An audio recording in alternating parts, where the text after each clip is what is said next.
Okay, this is Dr. Satish Singhal, PhD from Computer Science, El Camino College, California again. In part one of object-oriented programming, object construction, we showed you some employee class code, its constructor, and a getSalary function, and how object was constructed, employee object was constructed by calling the constructor from the main function. In this video too, we're just going to animate that code, and that's the beautiful thing about Java code. It could be animated much easier than C++, and helps us understand C++, at least learn it better. So we're gonna go back to same code, but this time we're gonna animate the code step by step. And in this software called getSalary 3.7.2, which you can download, just Google the getSalary software, just G-E-L-I-O-T, and you can download it, and you can do some of these things yourself. We can animate the code step by step. So I'm gonna press the step button here, and this is theater area. This will be the call tree, how function calls are being made, and theater will animate our code, and there will be some questions asked, and I will answer those as I go along. So let's step through the code. So step through the code, and it has a method is the function area, then any expression that needs to be get evaluated, and in any instance that are being built, or any constants that are used. And the call tree is that which function is being called. So right now we are calling excuse me, right now we're calling the main function. Ignore the my class part. We're calling the main function, and theater will animate now. Okay. So we step again. Once again, same thing. Main function is being called. Okay. Now we go into the area where we're going to be executing the code inside the main function, and the code that's going to be used is highlighted here in light blue. So here it's clear that employee variable in this expression left hand side needs to be built. So that's what we're looking into, and this little hook says that, hey, this needs to be wired. You can think of this like a wire protruding. It needs to be wired with the employee class constructor, which is being called here.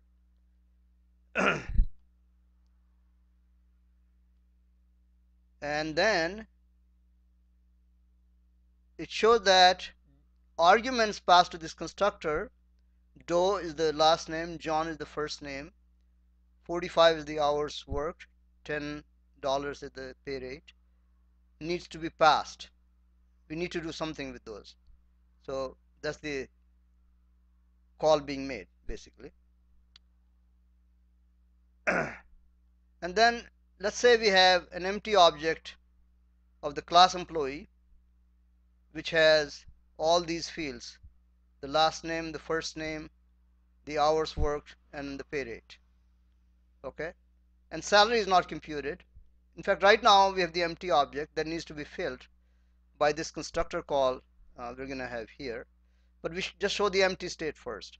Don't pay any attention to null and all that. Just think of that there is garbage in there.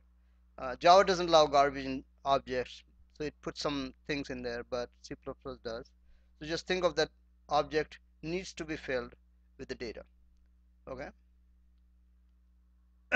Then this constructor will be called, and these values will be placed here. So Doe has to be placed there actually. So now we're gonna fill this object of the class with these values. Okay. So let's see now. Now program is asking some questions. So it's saying which value will be assigned to the variable after the highlighted expression statement. So saying which value will be assigned to last name. So I can see that last L name is Doe. L name argument is Doe, which is here. So I'm just going to answer Doe. Okay, because that's going to be assigned to last name here. So say it's right, close. And when I go to next step, Doe will be assigned to the last name. And same way John will be assigned, which is the argument F name, to the first name, HRS argument, which is this one, to the hours worked, and rate argument to pay rate. Salary will be calculated separately by getSalary function. Okay, so I'm quickly going to go through and answer these questions. Which of the values will be assigned to variable after the highlight expression? Highlight expression is this. So we are actually, F name is John. So we're going to answer John. Submit the answer and say you're right. So that one is correct. So John is built. Then it's asking me a multiple choice question that which of the value will be assigned to the variable after the highlight expression statement. So this expression is being executed. So HRS, as I can see, is 45. So I'm going to answer 45 here. So 45 will go into hours worked when I press that. And it's going to ask me a question about pay rate, and I'm going to answer the 10 there actually. So it's asking which of the values will be assigned to the variable after the highlighted expression statement. So basically, which value will be assigned to the pay rate, and correct answer will be 10, and we'll submit our response and correct. Okay, and then our object will be built partially, of course. Then we step again. Which value will be assigned to the variable after highlight expression statement? So salary will be how much? Well, actually it will be 475 as I calculated earlier, and I'll submit the response here, close. And okay, so I'm trying to see, can I guess, so it'll do getSalary, it'll do separate calculation, and it's gonna work with that now. Okay, so now this piece of code has to be wired to initialize the salary. Okay, so let's keep going here. So we know that hours worked is used here. So in this expression, hours worked is 45, is less than 40 will be false. So we're not going to use the if branch, we're going to drop to the else branch, choosing the else branch. See? So there it's asking me question, which value will be assigned to variable after highlight expression. So salary will be how much? Well, we can do our math. I did that already in the part 1. So it will be 475. That's correct. So let's see how that is computed. So 40 into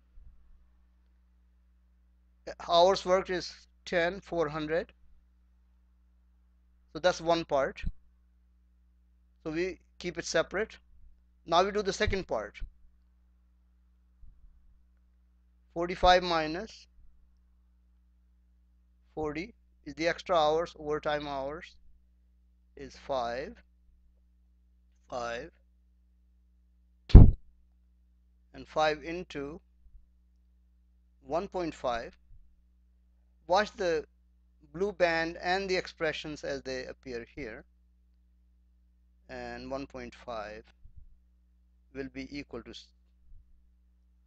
7.5 into $10 per hour. Okay, so that's my 75. All right, so 400 plus 75 will be 475. Look into this area here. So that's how this function got wired, and my salary data member got filled. Okay, and then object construction is completed now. In call tree, I was calling the get. This was my call tree. I call the constructor first, then I call the getSalary first. That's how the wiring was done. Okay, and then the salary is returned now. Salary is returned, and the salary member got filled. They showed it filled earlier, but finally the salary member got filled. Okay. So you can see how this wiring is done once the code has been completed correctly. Okay. I can rewind part of this and show you again so that it's a little bit clear to you. I have only about 3 minutes, 4 minutes, so, but I can still do it. So we call the main method.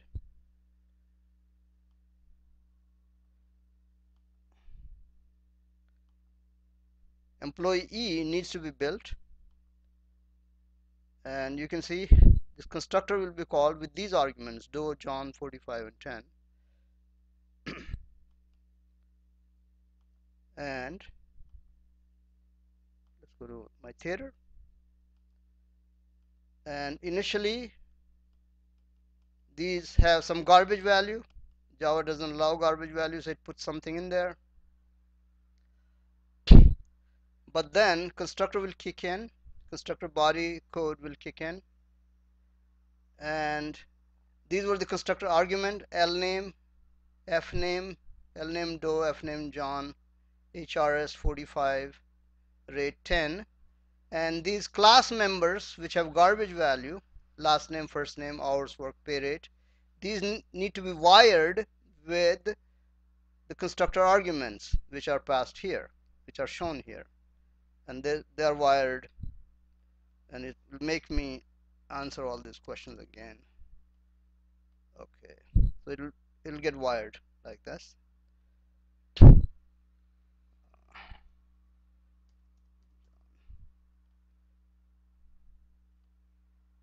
And the John will be put into first name field, and then these are easier. 45, hours worked will be 45, HRS will be placed for hours worked, and then the pay rate is 10, and 10 will be used to initialize the pay rate. Salary needs to be calculated, so when we calculate salary, new function call will be made. It'll be 475, of course, we know that. And yeah, so salary is called now. So if you go to our theater, getSalary function will be called. Okay, and now it shows the calculation. The 45 is less than 40, so that is actually false. So else branch will be chosen. The code is this, and salary will be 475, of course. So 40 into 10, that's this part of the expression is being computed, equal to 400. Now we do the second part of the expression. Hours work minus 40 is 5 hours multiplied by 1.5, 7.5, multiply whole thing by pay rate, which is 10 hours. 75, add that to 400, and 475, and my salary field is filled. I have 30 seconds. So this is how everything is wired together. It's returning the salary, and the salary field is filled now. An entire object is now built. Okay, and this code is actually now completed. Okay, so that's how constructor call works. That's how functions that are called by the constructor work. That's how they are wired together. Thank you from Dr. Singh.